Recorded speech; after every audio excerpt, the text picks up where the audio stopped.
चलो अगला आज देखते हैं अगला। अब शुरू क्या है, वाक्यांशों के लिए एक शब्द है ना, तो वाक्यांशों के लिए एक शब्द में पहला प्रश्न देखते हैं। आपका प्रश्न क्या है आपका, जो बात वर्णन से क्या हो, परे हो, उसे क्या कहा जाता है, उसे कहा जाता है वर्णातीत कहा जाता है। तो बात ये आती है कि वर्णीय किसे कहते हैं, अवर्णीय किसे कहते हैं और वर्णित किसे कहते हैं। वर्णीय क्या होता है, वर्णीय वो होता है जो वाणी द्वारा व्यक्त किया जा सके, जो वाणी द्वारा व्यक्त किया जा सके। अवर्णीय कौन होता है, जो वाणी द्वारा व्यक्त ना किया जा सके। और वर्णित क्या होता है, जो वर्णन करने योग्य होता है, जिसका वर्णन किया जाता है, जो यह वर्णन करने योग्य होता है, उसको कहते हैं। अगला प्रश्न क्या है आपका, जो क्षण भर में क्या हो जाता है, नष्ट हो जाता है, उसको क्या कहा जाता है, क्षण भंगुर कहा जाता है। तो बात यह आती है कि क्षणातुर क्या होता है, जो क्षण भर के लिए आतुर हो जाता है। आतुर मतलब समझ रहे हो ना, एकदम तरीके से व्याकुल हो जाना, ठीक है। तो जो क्षण भर के लिए आतुर हो जाता है उसको क्या कहते हैं, क्षणातुर कहते हैं। तो क्षुधातुर क्या होता है, देखो जरा एक बात समझो, क्षुधा मतलब होता है भूख, क्या होता है, भूख, ठीक है। तो क्षुधातुर क्या मतलब हुआ, क्षुधा के लिए आतुर। तो क्षुधा मतलब क्या होता है, भूख। तो इसका मतलब क्या हुआ कि भूख के लिए जो आतुर होता है उसको क्या कहा जाता है, क्षुधातुर कहा जाता है। समझ में आ गया, नोट कर लो। अनेक युगों से जो चले आने वाला होता है, देखो सनातन। सनातन क्या होता है, तो सनातन देखो बोलते भी है ना, सनातन क्या बोलते हैं, देखो सनातन संस्कृति कहते हैं, भैया युगों युगों से चली आ रही संस्कृति है। तो इसीलिए जो युगों युगों तक चलने वाला होता है उसको क्या कहा जाता है, सनांतर कहा जाता है। कालांतर क्या बोलते हैं, कालांतर जो समय बीत गया हो। प्राचीन किसको कहते हैं, पुराना, ये तो तुम भी जानते होगे। प्राचीन क्या होता है, पुराना। समीचीन क्या होता है, समीचीन वो होता है जो उपयुक्त होता है। समीचीन वो होता है जो क्या होता है, जो उपयुक्त हो, उसको क्या कहा जाता है, समीचीन। समझ में आ गया बात कि नहीं, नोट करो फिर अगला उतार। अगला प्रश्न क्या है, अगला प्रश्न है आपका अनिश्चित जीविका। अनिश्चित जीविका में क्या होता है, अनिश्चित जीविका किसको कहते हैं, तो किसको कहा जाता है बताइए, आकाश वृत्ति। आंशिक सेवा क्या होती है, थोड़े अंश में जो सेवा की जाती है ना, थोड़े अंश में जो सेवा की जाती है। अस्थायी सेवा क्या होती है, जाहिर सी बात है कुछ समय के लिए किसी की सेवा कर दी गई, तो वो कैसी सेवा कहलाती है, अस्थायी सेवा कहलाती है। तो मतलब कुछ समय के लिए की गई सेवा। अर्ध रोजगार क्या होता है, अर्ध रोजगार मतलब आधा रोजगार, समझे। जैसे कि क्या, प्राइवेट कंपनियां भी तो देती हैं, वो आधे रोजगार तो हुआ। ससुरी कहीं कहीं ये बताओ वो लोग क्या कहती हैं, प्राइवेट कंपनियां कितना देती हैं सैलरी, 8,000 10,000 रुपए सैलरी देती हैं। तो वो आधा ही रोजगार हुआ एक तरीके से, पूरा रोजगार थोड़ी ना है। कम से कम जीविका ऐसी मिलनी चाहिए जिसमें घर चले, लेकिन उसमें खैर गलती उनकी भी नहीं है, ठीक है। प्रशासन और सरकारें जो पुरानी सरकारें रही हैं या जो अब की हैं, इनमें किसी का ध्यान है नहीं।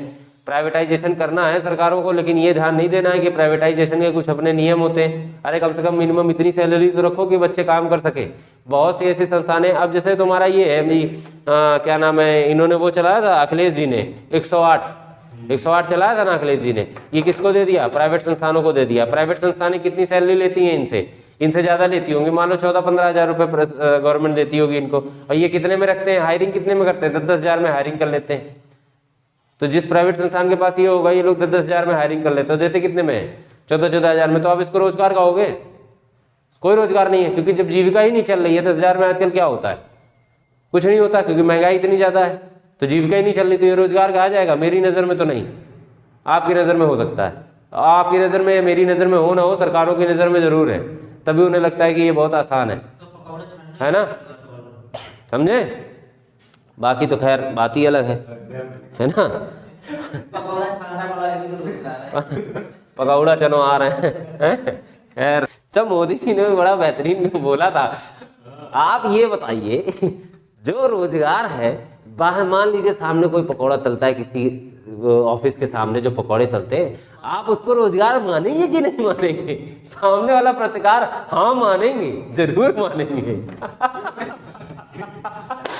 अभी भी देखो आते हैं, पहले तो वे पूरा बताएंगे, कुछ जो बहुत अपने आप में बहुत ज्यादा लेजेंड पत्रकार है, वो पहले तुम्हें पूरा की पूरी जानकारी देंगे। कैसी जानकारी देंगे देखिए इनसे ये होता है, वो इतना तो समझते हैं कि आपके मन में ये प्रश्न उठ रहे होंगे, तो पहले वो उन प्रश्नों को बोलेंगे और बाद में उसके फायदे गिनाएंगे। पत्रकार को दो पर्सपेक्टिव में बात करनी चाहिए, लेकिन खैर बात ही अलग है। आजकल बस एक ही चीज है, पैसा बोलता है। चलो, व्याकरण अच्छी तरह से जो जानता है ये मैंने करवा दिया है, ये मतलब नहीं है। मंद गति लिख दिया। अव्यक्त। अगला प्रश्न क्या है? संध्या और रात्रि के बीच का समय वो क्या कहलाता है? बोलो। गोधूली कहलाता है। क्या कहलाता है? गोधूली। ऐसा क्यों होता था? जब पुराने जमाने में गाय वाय जाती थी और गाय जब आती थी शाम के समय में, जब गाय को छोड़ा जाता था ना चरने के लिए, तो वो जाती थी अपना चारा वारा हरियाली वरियाली खा वा के बढ़िया मस्त मौज करके आती थी। तो जिस समय वो आती थी उस समय धूल वूल बहुत उड़ती थी, तो उस समय का जो सीन था वो संध्या और रात्रि के बीच का समय होता था, जब वो लोग कहाँ आ जाती थी? वापस आ जाती थी। कहाँ? अपने यथास्थान जहाँ उन लोगों को रहना होता था, टिकना होता था, उसको गोधूली। धीरे धीरे पूर्वांचल में अगर आप बढ़ेंगे तो इसको गौधरिया कहा जाता है। अब तो आप सुनते होंगे कि गौधरिया में झाड़ू नहीं लगाना चाहिए, गौधरिया में ये नहीं करना चाहिए, तो एक्चुअली में उसको गोधूली है, और वही धीरे धीरे क्या हो गया? परिवर्तित हो गया, क्या बन गया? गौधरिया बन गया है। ठीक है, बात समझे? बाकी तो ये तुम्हें पता ही है, सांझ का समय, संध्या का समय सायंकाल कहलाता है। जब सूर्य अस्त होता है तो उसे क्या कहते हैं? सूर्यास्त। और ईसा मतलब क्या होता है भैया? निशा मतलब तो होता है रात्रि। बात समझ में आ गया? नहीं आ गया? ठीक है, नोट करो, आगे बढ़ते हैं। चलो, अगला प्रश्न क्या है? जिसके हृदय में चोट पहुंची हो उसको क्या कहते हैं? उसको कहते हैं मर्माहत। क्या कहा जाता है भैया? मर्माहत। मतलब मर्म मतलब क्या होता है? हृदय होता है ना, तो हृदय पर आहट, तो क्या हो गया? हृदय में क्या पहुंच गई? चोट पहुंच गई, तो उसको कहा जाता है मर्माहत।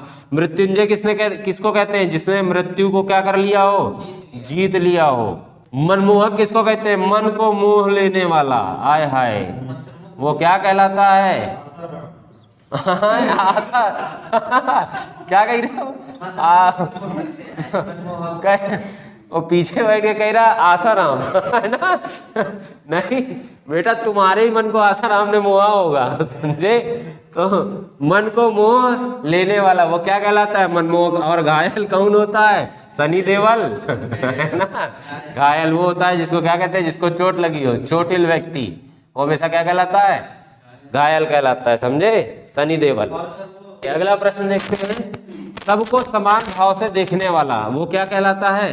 समदर्शी कहलाता है। जो सबको समान भाव से देखता है वो क्या होता है? समदर्शी होता है। ठीक है, तो बहुदर्शी कौन होता है? जिसने बहुत कुछ देख लिया हो। प्रियदर्शी कौन होता है? जो देखने में प्रिय लगता है। और त्रिकालदर्शी कौन होता है भैया? त्रिकालदर्शी वो जो भूत, भविष्य और वर्तमान तीनों चीजों को बहुत आसानी से देख सकता है। और त्रिकालदर्शी किसको कहा जाता है? शिव जी को कहा जाता है कि नहीं कहा जाता है? ठीक है, क्यों कहा जाता है? क्योंकि उनके कितने हैं? 3 नेत्र हैं, त्रिनेत्र हैं, इसीलिए उनको क्या कहा जाता है? त्रिकालदर्शी। भूत, भविष्य और वर्तमान तीनों को क्या करते हैं? देख लेते हैं। स्वयं शिव शंभु। हर हर महादेव हैं। चलो, तो हर हर महादेव। महादेव का नाम लेते हुए आज की क्लास यहीं पे समाप्त करते हैं। बाकी मिलते हैं हम लोग आपसे कल। और ऑनलाइन जो भी छात्र हमारी इन वीडियोस को देखते हैं, यदि उन्हें बेहतर लगे तो कृपया लाइक, शेयर और सब्सक्राइब अवश्य करें। तब तक के लिए धन्यवाद। जय हिंद, जय भारत।